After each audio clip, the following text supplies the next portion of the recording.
Welcome students. ఈరోజు క్లాస్లో మనం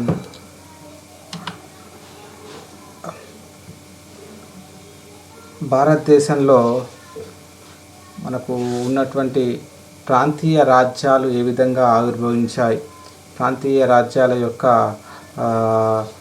విశిష్టత మొఘల్స్ తర్వాత ఎంతవరకు ఉంది, దాంట్లో మనం ముఖ్యంగా స్పెషల్గా చెప్పుకోవాల్సినటువంటి వాళ్ళు మరాఠల యొక్క ప్రభావం ఎంతవరకు ఉంది అనేటువంటి అంశాల గురించి, ఈ మహారాష్ట్ర గురించి ఒకసారి తెలుసుకుందాం. అయితే ఈ రీజనల్ పవర్స్లో మనం చెప్పుకోవాల్సిన వారు మరాఠులు అయితే దీంట్లో వాస్తవానికి మరాఠులు జియోగ్రఫికల్గా కండిషన్స్లో మనం ఒక్కసారి పరిశీలన చేసుకుంటే వీళ్ళందరూ కూడా కొంకణ్ ప్రాంతం అంటే భారతదేశంలో అరేబియా ప్రాంతం దగ్గర ఉన్నటువంటి ఆ ప్రాంతానికి చెందినటువంటి వాళ్ళు. భౌగోళికంగా వీళ్ళ మరాఠా ప్రాంతంలో అంతా కూడా కొండలు కోనలు ఎక్కువగా ఉంటాయి. పర్వత శ్రేణులు, పశ్చిమ కనుమల్లోని సహ్యాద్రి పర్వతాల్లో పర్వత శ్రేణులు ఎక్కువగా ఉండడంతో కొండల నడుమ ఉండడం వల్ల ఇక్కడ బయట నుంచి వచ్చే వాళ్ళు ఈ ప్రాంతానికి చాలా కష్టం. అట్లాగే వీళ్ళు వ్యవసాయం చేసుకోవాలన్నా చాలా కష్టపడి వ్యవసాయం చేసుకునే వాళ్ళు. ముఖ్యంగా పంటలు పండించాలంటే కొండలు కోనలు అవన్నీ ఎక్కుతూ దున్నుకుంటూ చాలా కష్టపడి పంటలు పండించేవాళ్ళు. దీంతో శరీరంలో శారీరక దారుఢ్యం అనేది బాగా వీళ్ళకు పెరిగింది. కొండలు ఎక్కడానికి కానీ దిగడానికి కానీ మంచి ఫిజికల్ ఫిట్నెస్ కలిగినటువంటి వాళ్ళు ఈ మహారాష్ట్రలు. ఇట్లా వీళ్ళు భౌగోళికంగా కూడా వీళ్ళు కొండల సహాయంతో ఉండడం వల్ల లోపలికి రావడానికి వేరే వాళ్ళకు చాలా కష్టంగా ఉండేది. ఇట్లాంటి పరిస్థితిలో వీళ్ళుకి మంచి అద్భుతమైనటువంటి ఒక యుద్ధ విధానం వచ్చింది. అదే గెరిల్లా యుద్ధ విధానం. అయితే కొండ ప్రాంతంలో దాక్కుని శత్రువుకి తెలవకుండా శత్రువు పైన దాడి చేసే విధానమే మనకు గెరిల్లా యుద్ధ విధానం. ఈ గెరిల్లా యుద్ధ విధానాన్ని కొంకణ్ ప్రాంత తీరంలో చాలా బాగా ఉపయోగించేవాళ్ళు మరాఠులు. ఎదుటి వ్యక్తికి, యుద్ధానికి వచ్చినటువంటి వ్యక్తికి శత్రువు కనిపించకుండా శత్రువుపై అంటే వచ్చినటువంటి వాడిపై దాడి చేసే విధానమే గెరిల్లా యుద్ధ విధానం. యుద్ధం ముఖాముఖి కాదు, ఇండైరెక్ట్ దొంగ దెబ్బ తీయడం వాళ్ళపైన, ఎదుటిపైన. సో ఇట్లాంటి అవకాశం మనకు మరాఠుల్లో కనిపిస్తుంది. కాబట్టి ఇంకా దానికి తోడుగా పోషణార్థం మహిళలు కూడా బాగా కష్టపడి పనిచేసేవాళ్ళు.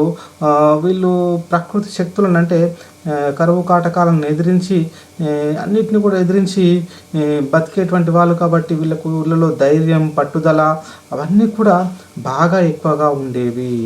ఇవన్నీ గమనించినటువంటి వాళ్ళు ముఖ్యంగా మాలిక్ అంబర్, మనకు అహ్మద్నగర్లో ఉన్నటువంటి అంబర్ మాలిక్ అనే అతడు ఏం చేశాడు, వీళ్ళ యొక్క సాహసాలని గుర్తించి వీళ్లకు గెరిల్లా యుద్ధ విధానాన్ని నేర్పడం జరిగింది. గెరిల్లా యుద్ధ విధానం నేర్పడంతో ఇక వీళ్ళు యుద్ధంలో పర్ఫెక్ట్గా కావడం జరిగింది. మనకు చాలామంది బ్రాహ్మణులు వీళ్ళ కాలంలో మహారాష్ట్ర చెందినటువంటి వాళ్ళందరూ కూడా దేశ్ముఖులుగా మనకు అహ్మద్ నగర్లో, బీజాపూర్లో, మన హైదరాబాద్ ప్రాంతంలో కూడా, గోల్కొండలో కూడా మరాఠులు చాలా పదవులు నిర్వహించారు. మురారీరావు, మనకు మదన్ పండిత్, వీళ్ళందరూ కూడా మన హైదరాబాద్లో సేవలు అందించినటువంటి వాళ్ళే మరాఠులుగా సేవలందించారు. మహారాష్ట్రలో ఎక్కువ దేశ్ముఖులుగా నియమించుకోవడం జరిగింది చాలామందిని. ఇట్లా మరాఠులు చాలా నగరాల్లో ఉన్నా కానీ వాళ్ళకు ఇంపార్టెంట్ ఉండేది కాదు. ఇంపార్టెంట్ ఉండకపోవడంతో ఈ మాలిక్ అంబర్ ఎప్పుడైతే గుర్తించి వాళ్ళని గెరిల్లా యుద్ధాల్లో శిక్షణ ఇచ్చారో ప్రతి ఒక్కరు కూడా మరాఠా నుంచి ఈ బీజాపూర్లో కానీ అహ్మద్నగర్లో కానీ జైన్ కావడం, చివరికి మొఘల్ సైన్యంలో కూడా మరాఠులు జైన్ కావడం ప్రారంభించారు. ఎప్పుడైతే మరాఠీ యొక్క సైన్యం పెరిగిందో అప్పుడు మరాఠులకు పేరు రావడం ప్రారంభించింది. మనకు షాజీ భోన్స్లే, శివాజీ యొక్క తండ్రి షాజీ భోన్స్లే మనకు పూనా జాగీర్ పొందడం జరుగుతుంది. పూనా జాగీర్ పొందడంతో ఆర్థికంగా వీళ్ళకంటూ ఒక అధికారం అనేది ఈయన నుంచే రావడం ప్రారంభించింది. షాజీ భోన్స్లేనే మనకు వాళ్ళ యొక్క అధికారానికి నాంది వేసిన వాడిగా చెప్పవచ్చు. కంప్లీట్గా దయాదాక్షిణ్యపై ఆధారపడకుండా తామంతట తాము వీళ్ళు పరిపాలన ప్రారంభించారు షాజీ భోన్స్లే కాలం నుంచి. అంతకుముందు ఒక ప్రాసెస్ జరిగింది. అదంతా నెమ్మదిగా శివాజీ కాలం నాటికి వచ్చేసరికి అదంతా కూడా ఒక స్థాయికి రావడం జరిగింది. అంతేకాకుండా ఇంకా సాంఘిక ఉద్యమాలు కూడా వీటిలో మనం ముఖ్యంగా చెప్పవచ్చు. మహారాష్ట్రలో వచ్చినటువంటి భక్తి ఉద్యమాలు, తర్వాత మహారాష్ట్ర యొక్క భాష, మనమంతా కూడా ఒకటే భాష అనేటువంటి భావన వీళ్ళలో, అలాగే తుకారాం, ఏకనాథ్, వామన పండితులు లాంటి భక్తి ఉద్యమం వీళ్ళకు ముఖ్య కేంద్రం అయిపోయింది. పండరీపురం అనేది మనకు వీళ్ళ యొక్క భక్తి ఉద్యమానికి కేంద్రంగా వచ్చింది. ఐరోపాలో ఎట్లయితే ప్రొటెస్టెంట్స్ ఉద్యమం వల్ల సాంస్కృతిక సాంఘిక మార్పు వచ్చిందో, అట్లాగే వీళ్ళ యొక్క ఉద్యమం వల్ల, భక్తి ఉద్యమంలో సామాజిక పరమైనటువంటి మార్పులు మనం మరాఠాలో చూస్తాం. కంప్లీట్గా మరాఠాల్లో మేము ఒక జాతి అనేటువంటి భావన ఈ ఉద్యమాల ద్వారా జరిగింది. జాతిని ఒక ఐక్యం చేసేటువంటి అవకాశం మనకు వచ్చింది. అట్లాగే సమర్థ రామదాస్ దశబోధ అనేటువంటి గ్రంథాన్ని రాస్తాడు. సమర్థ రామదాస్ దశబోధ అనేటువంటి గ్రంథం రాసి సమాజంలో కూడుకుపోయినటువంటి మూఢ విశ్వాసాల మీద అస్త్రాలు సంధిస్తాడు. అంతేకాదు శివాజీకి ఆధ్యాత్మిక గురువుగా ఉంటాడు. మరాఠీ భాషను, మరాఠీ మతాన్ని, మరాఠీ జాతిని పునరుద్ధరింపజేశాడు. కంప్లీట్గా మహారాష్ట్ర ధర్మం, మహారాష్ట్రలందరూ ఒకటే జాతి అనేటువంటి భావన వీరిలో కల్పించడం జరిగింది. జాతిపరమైనటువంటి భావన ఎప్పుడు వస్తుందో అప్పుడు డైరెక్ట్గా వాళ్ళలో రివోల్ట్ మనం చూస్తాం. ఇంకా అంతేకాకుండా మనకు నామ్దేవ్, రామదాసు వీళ్ళందరూ కూడా భక్తిమత ఉద్యమకాలు మూఢ విశ్వాసాల మీద, తర్వాత వర్ణ విభేదాల మీద వాళ్ళు చావుదెబ్బ తీయడంతో వీళ్ళందరం మేమంతా ఒకటి అనేటువంటి భావన మనకు వీళ్ళ కాలంలో కనిపిస్తుంది. ఇట్లా భాష కూడా, దీంట్లో ముఖ్యంగా భాష కూడా చాలా ప్రభావితం చేసింది. మరాఠీ మనకు ఎక్కడి నుంచి వాళ్ళకు దేవగిరి పరిపాలించిన యాదవుల కాలం నుంచి కూడా మనకు మరాఠీ భాష ఉంది. మరాఠీ అంతా కూడా మేమంతా ఒకటి అనేటువంటి భావన, మరాఠీ భాషలో భక్తి గీతాలు పాడుకోవడం, మరాఠీ యొక్క భక్తి మత ఉద్యమం కూడా మరాఠులందరినీ కూడా ఏకం చేయడానికి అవకాశం కలిగింది. ఇట్లా మరాఠులందరూ కూడా ఏకం కావడంతో, జాగృతం కావడంతో అటు వాళ్ళు రాజకీయంగా కూడా ఎదుగుదల సాధించడం జరిగింది. ఫస్ట్ ఏకమయ్యారు, ఆ తర్వాత రాజకీయపరమైనటువంటి అధికారం కూడా వీళ్ళకు లభించడంతో, ముఖ్యంగా షాజీ భోన్స్లే కాలంలో మనకు పూనా జాగీరు లభించింది. ఎప్పుడైతే వీళ్ళు లభించడంతో రాజకీయమైనటువంటి అధికారాన్ని వీళ్ళు చేజిక్కున్నటువంటి అవకాశం దొరికింది.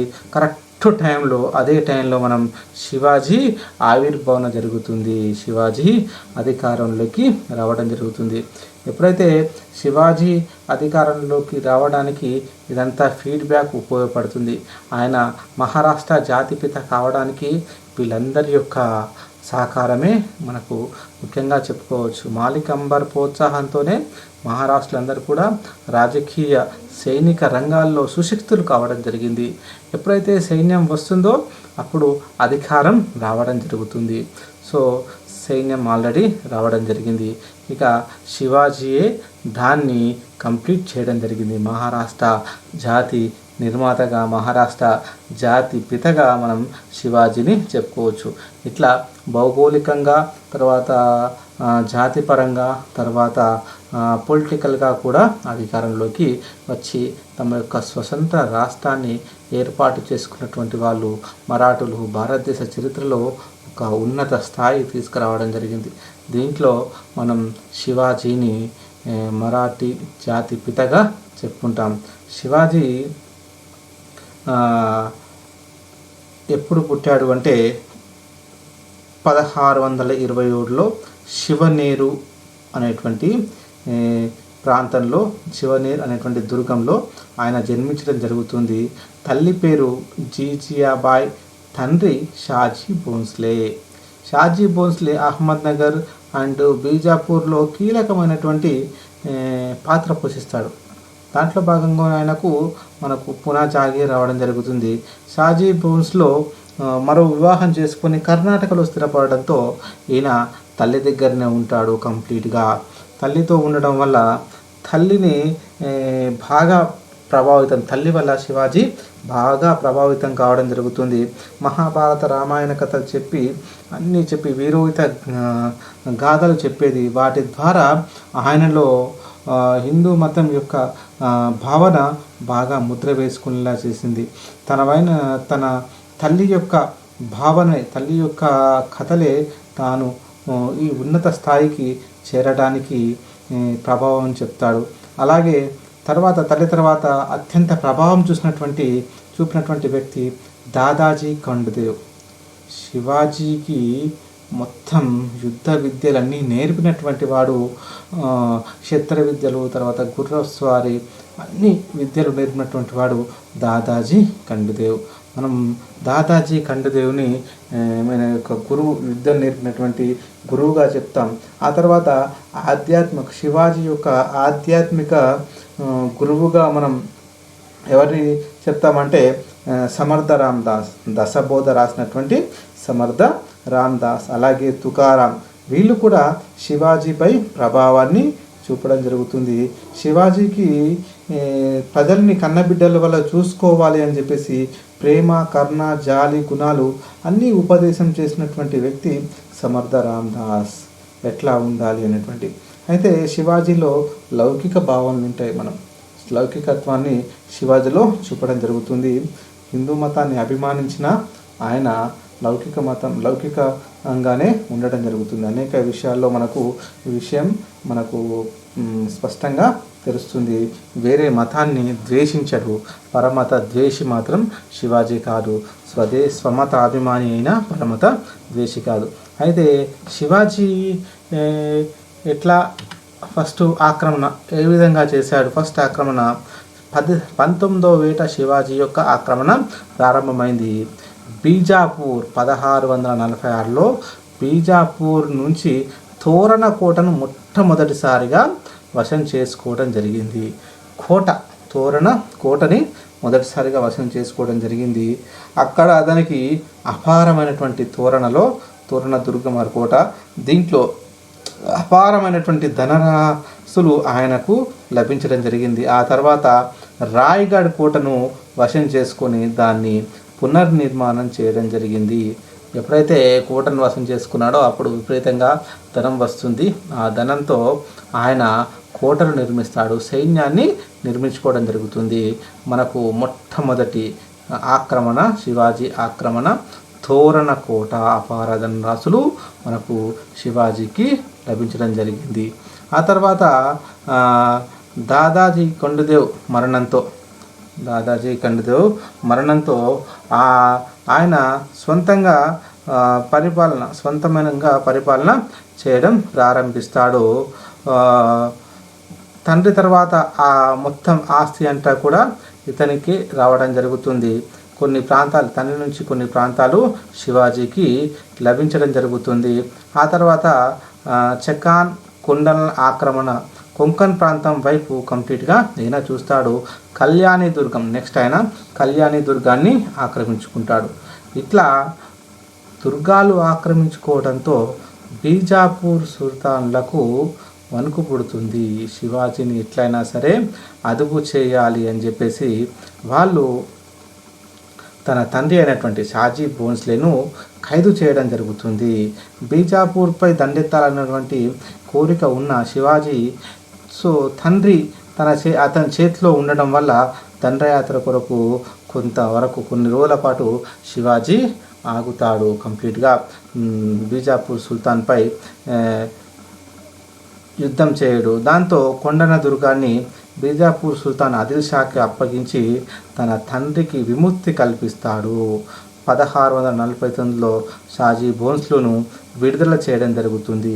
ఆ తర్వాత తండ్రిని విడుదల చేసిన కారణంగా 1649 నుంచి దాదాపుగా 6 సంవత్సరాల పాటు ఎట్టి యుద్ధాలు చేయకుండా కంప్లీట్గా సైన్యాన్ని నిర్మించుకోవడంలో, సైనికపరమైనటువంటి నిర్మాణాల్లోనే శివాజీ ఉండిపోవడం జరుగుతుంది.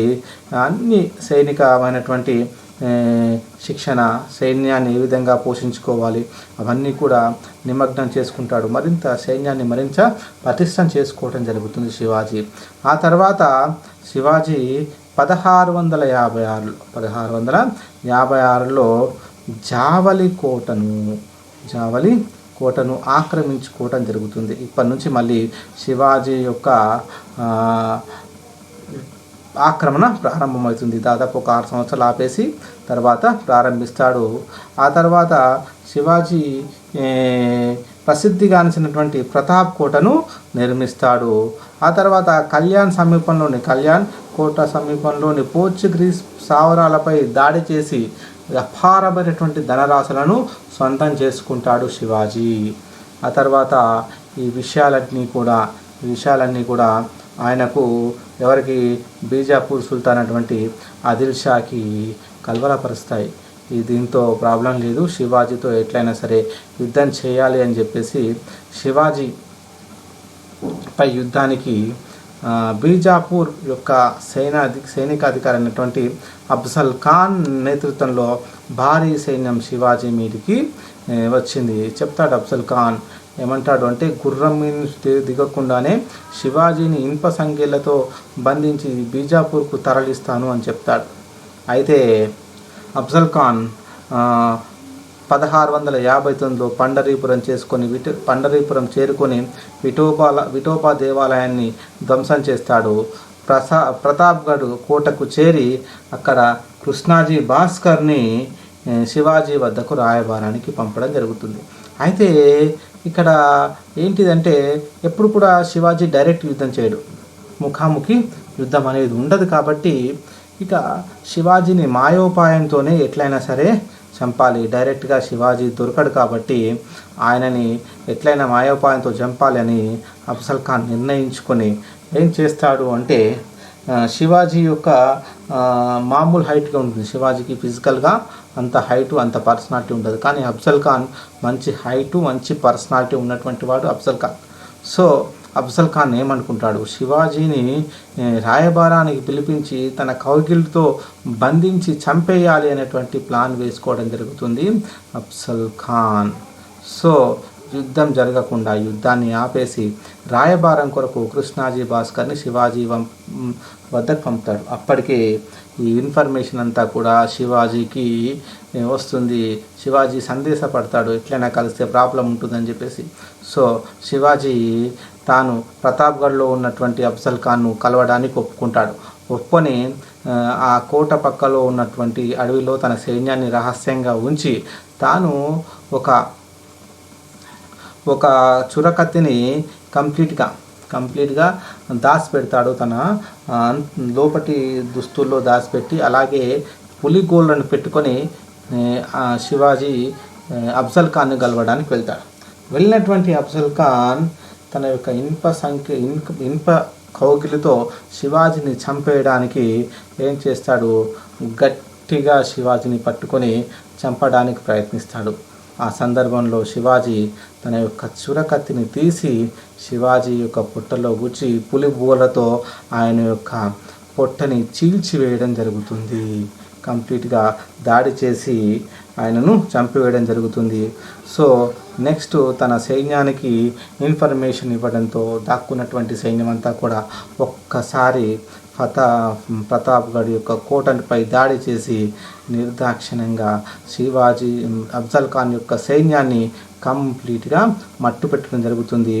ఆ అఫ్జల్ ఖాన్ చేయనటువంటి సమస్త ఆయుధ సామాగ్రి, అన్ని ఖజానా, అన్నీ కూడా ఒంటెలు అంతా కూడా శివాజీ యొక్క ఆధీనంలోకి రావడం జరుగుతుంది. అఫ్జల్ ఖాన్పై దాడి విఫలం కావడంతో శివాజీ పైకి ఇక బీజాపూర్ సంస్థానాధీశులు కంప్లీట్గా ఔరంగజేబ్కి చెప్పడం జరుగుతుంది. ఇట్లా శివాజీ బీజాపూర్ పైన కంప్లీట్గా విజయాన్ని సాధిస్తాడు. ఈ విజయం సాధించగానే నెక్స్ట్ ఇక ఔరంగజేబ్ శివాజీ యొక్క ఆక్రమణను ఆపడానికి ప్రయత్నించడం జరుగుతుంది. దాంట్లో ముఖ్యంగా మనం శివాజీ పంపినటువంటి పాలకుల్లో మనం షయిస్తా ఖాన్ అనే అతను మనం చెప్పుకున్నాం, మొఘల్స్లో చెప్పుకున్నాం, వాళ్ళ యొక్క మేనమామ ఔరంగజేబు యొక్క మేనమాగా చిటగాంగ్లో పోర్చుగీస్ వారిని అందరూ కూడా తన్ని తరిమేసినటువంటి గొప్ప సేనాని షయిస్తా ఖాన్ను దక్కన్ ప్రాంత గవర్నర్గా నియమించి శివాజీ సైన్యాలను ఓడించమని చెప్పి పంపించడం జరుగుతుంది ఔరంగజేబ్. అయితే ఎప్పుడైతే షయిస్తా ఖాన్ దక్కన్ ప్రాంతానికి గవర్నర్గా వచ్చాడో అప్పుడు దక్కన్ ప్రాంతంలో ఉన్నటువంటి అనేక ప్రాంతాలని ఆక్రమించేసుకుంటాడు షయిస్తా ఖాన్. కంప్లీట్గా మొఘల్ సైనికులు శివాజీ సైనికులకు చుక్కలు చూపిస్తూ నరకం చూపించుడు, తర్వాత ప్రజలందరినీ కూడా హింసించుకుంటూ షయిస్తా ఖాన్ కంప్లీట్గా పూనా వరకు చేరుతాడు. పూనాలో షయిస్తా ఖాన్ ఒక కోటలో ఆయన బస చేయడం జరుగుతుంది. ఈ విషయాన్ని తెలుసుకున్నటువంటి షయిస్తా ఖాన్ పూనాలో కోటలో ఉన్నటువంటి విషయాన్ని తెలుసుకున్నటువంటి శివాజీ 400 మంది సైనికులను వెంట పెట్టుకొని పెళ్లి బృందం వేషం వేసుకొని అర్ధరాత్రి పూట షయిస్తా ఖాన్ విడుదల చేసినటువంటి కోటపై దాడి చేయడం జరుగుతుంది. ఎట్లా దాడి చేస్తాడట అంటే ఆ కోట యొక్క ద్వారాలకి మనం ఉడుము అంటాం, ఉడుమును దాని మూతికి నెయ్యి పూసి కోట ద్వారాలపై ఎక్కించి పైకి వెళ్ళగానే వాటిని లాగి పక్కపలసగా ఉన్నటువంటి వ్యక్తులతో ఆ కోట గోడలు ఎక్కి అటువైపు దూకి అటువైపు నుంచి కోట ద్వారాలు తీయడం జరిగింది. సో ఇదంతా కూడా రాత్రి పూట జరుగుతుంది. నిద్రలో ఉన్నటువంటి షయిస్తా ఖాన్కు ఇది ఏమీ తెలియదు. 400 మంది ఒకేసారి ఈ కోటపై దాడి చేయడంతో షయిస్తా ఖాన్కి ఏం చేయాలనో అర్థం కాదు. మెరుపు దాడి చేస్తాడు శివాజీ షయిస్తా ఖాన్పై. ఈ సందర్భంలో షయిస్తా ఖాన్ యొక్క కుడి చేతి బొటన వేలు తెగిపోతుంది. గత్యంతరం లేక షయిస్తా ఖాన్ పారిపోవడం జరుగుతుంది. సో శివాజీ మళ్ళీ పూనాని ఆక్రమించుకోవడం జరుగుతుంది. మొత్తం మిగతా ప్రాంతాలన్నీ కూడా శివాజీ ఆక్రమించుకుంటాడు. ఆ తర్వాత సూరత్ని ఓడించి సూరత్ని కూడా తన ఆధీనంలోకి తీసుకోవడం జరుగుతుంది. 4 రోజుల పాటు సూరత్పై దాడి చేసి ₹1 కోటి ధనరాశులు శివాజీ పొందడం జరుగుతుంది. శివాజీ ఇట్లా దాడులు చేయడం ఇక సహించినటువంటి ఔరంగజేబ్ రాజా జైసింగ్ అనేటువంటి అతన్ని దక్కన్ ప్రాంత గవర్నర్గా నియమించి శివాజీని ఆపడానికి పంపేయడం జరుగుతుంది. శివాజీ ఆపడానికి రాజా జైసింగ్ అనేక కార్యక్రమాలు చేస్తూ శివాజీ వ్యతిరేకులందరినీ దూరం చేస్తూ శివాజీని ఒంటరిగా చేయడం జరుగుతుంది.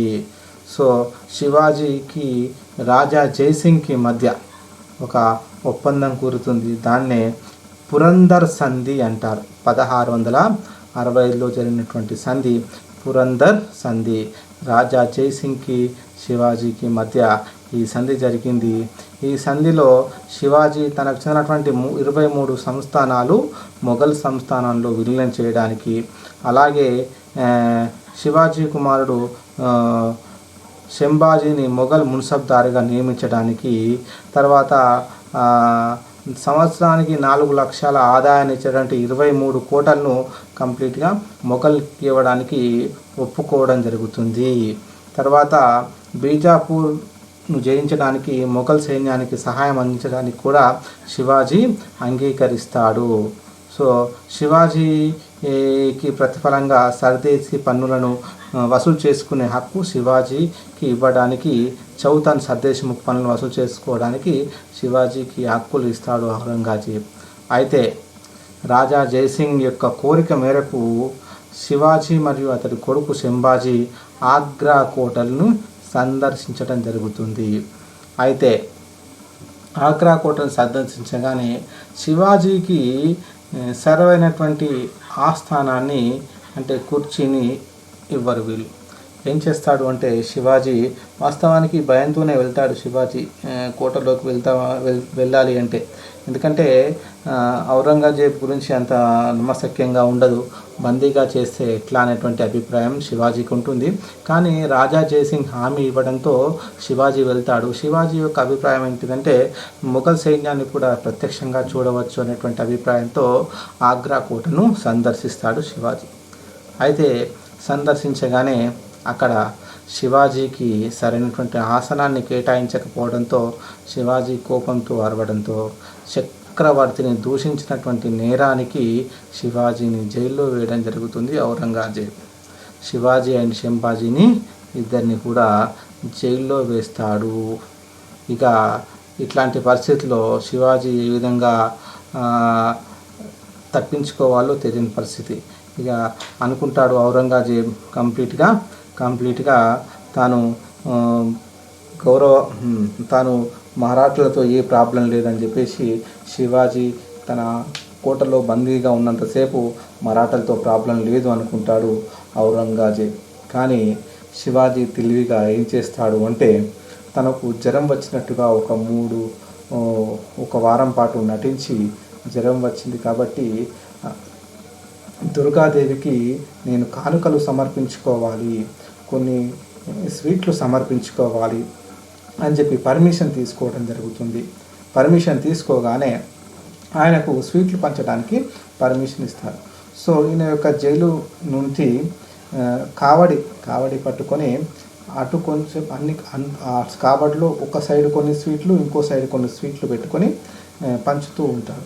అయితే కోట ద్వారం దగ్గర ఒక 2 రోజులు 3 రోజులు చెక్ చేస్తారు ఆ స్వీట్ ఉన్నదా లేదని. ఉన్నది రోజు వెళ్ళడం జరుగుతుంది. అట్లా ఒక 3-4 రోజుల తర్వాత శివాజీ ఏం చేస్తాడంటే కావడిలో అటు సైడు తన కొడుకును కూర్చోబెట్టి పైనుంచి స్వీట్లు పెడతాడు, ఇటు సైడ్ తాను కూర్చొని పైనుంచి స్వీట్లు పెట్టేసేసి ఆ కావడి వారి సహాయంతో కోట నుంచి బయటపడతాడు శివాజీ.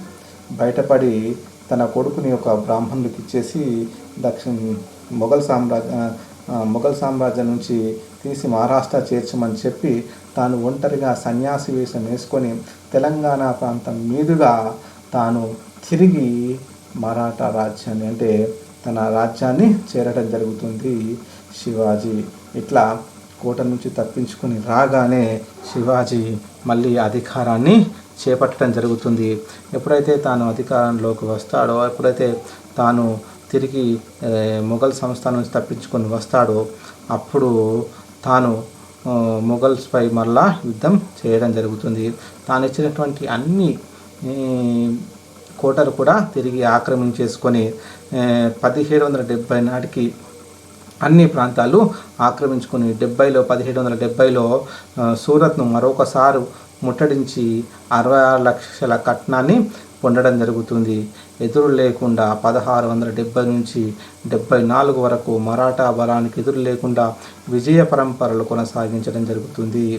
ఇట్లా 1674లో ఆయన రాయ్గఢ్ కోటను తిరిగి పునరుద్ధరించి వైభవంగా 1674 జూన్ 16న అత్యంత వైభవంగా ఆయన పట్టాభిషేకం జరుగుతుంది. వేలాది మంది యూరోపియన్లు చూస్తుండగా ఆయన ఛత్రపతి బిరుదుతో తాను పట్టాభిషేకం చేసుకోవడం జరుగుతుంది.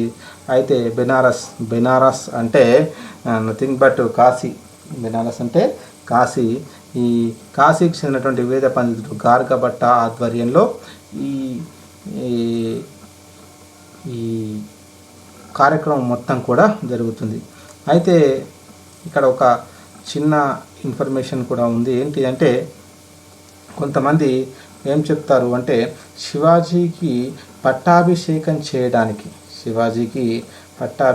చేయడానికి ఏ బ్రాహ్మణుడు ముందుకు రాకపోవడం వల్ల, ఆయన శూద్ర కమ్యూనిటీకి చెందినవాడు కాబట్టి పట్టాభిషేకం చేయడానికి ఏ బ్రాహ్మణుడు ముందుకు రాకపోవడం వల్ల ఆయన కాశీలో ఉన్నటువంటి ఒక బ్రాహ్మణుని తీసుకొస్తే అతను తన కాలి బొటనవేలుతో శివాజీకి తిలకం దిద్ది పట్టాభిషేకం చేశాడు అనేటువంటిది ఒక వాదన. సో మొత్తానికి శివాజీకి శూద్ర నుంచి క్షత్రియ హోదా ఇవ్వడం జరుగుతుంది. ఇట్లా శివాజీ యొక్క పట్టాభిషేకం జరిగింది. తర్వాత శివాజీ తండ్రి యొక్క ఆస్తి అయినటువంటి కర్ణాటకను కూడా తన ఆధీనంలోకి తీసుకోవాలనుకుంటాడు. కానీ శివాజీ సవతి తల్లి కుమారుడు వెంకోజీ దీని యొక్క ఆధిపత్యాన్ని అంగీకరించాడు. ఇలాంటి పరిస్థితిలో శివాజీ కంప్లీట్గా దక్షిణ భారతదేశంలో ఉన్నటువంటి కర్ణాటక ప్రాంతాన్ని, తంజావూరును ఆక్రమిస్తాడు. చివరికి ఆయన వెంకోజీ ఒప్పుకొని శివాజీ ఆధీనంలోకి రావడం జరుగుతుంది.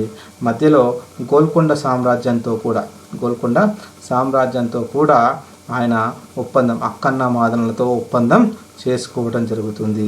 ఇట్లా అటు కర్ణాటక వరకు, కావేరి తుంగభద్ర నది ప్రాంతం వరకు శివాజీ యొక్క అధికారం అనేది కంప్లీట్గా ఈయన ఆధీనంలోకి రావడం జరుగుతుంది.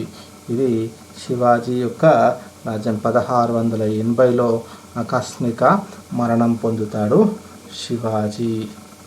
ఇది మనం శివాజీ యొక్క హిస్టరీ, శివాజీ యొక్క అంశం. రేపటి క్లాస్లో శివాజీ వారసులు మరియు శివాజీ యొక్క పరిపాలన గురించి తెలుసుకుందాం. Thank you.